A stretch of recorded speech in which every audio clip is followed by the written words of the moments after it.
If any of you imagine, anybody in the country imagines what happens when your bank account, your ATM card, your entire financial identity is erased, right? You can imagine if it is done to a family, the family will starve to death. If it is done to a business, the business will be crippled. This is what has been done to the Congress party 1 month back. All our bank accounts have been frozen.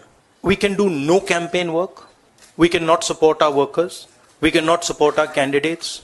Our leaders cannot fly from one part of the country to the other. Forget fly. They can't take a railway train. And this has been done literally 2 months before the election campaign. Why has it been done? One notice comes from the 90s. Another notice comes from 6-7 years ago. Quantum amount, 14 lakh rupees.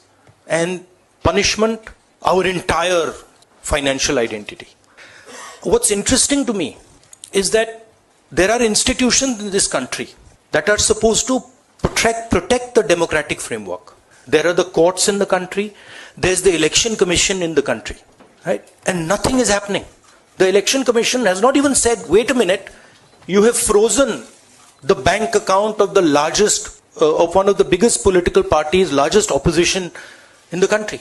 And already our ability to fight the election has been damaged. We've already lost a month. As Makanji said, we are unable to get slots for advertising. We're unable to put ads in newspapers. So what sort of a democracy is this? This is a criminal action on the Congress party. And it's a criminal action done by the Prime Minister and the Home Minister. It's very clear. This type of activity does not happen without them in today's India. So the idea that India is a democracy, this is a lie. There's no democracy in India today. The idea that India is the world's largest democracy, it's a lie. It's a complete lie. 20% of India votes for us, and we are not able to pay 2 rupees for anything, right? And it has been orchestrated to cripple us in the elections. Now, even if our bank accounts are unfrozen today, huge amount of damage has been done to Indian democracy. And no court is saying anything. No election commission is saying anything. No institution is saying anything. Media is not saying anything. It's ridiculous. And it's your duty, no, and I'm not just speaking to the media, it is the duty of all the institutions of this country, it is the duty of the people of this country. You're being robbed of your most important asset.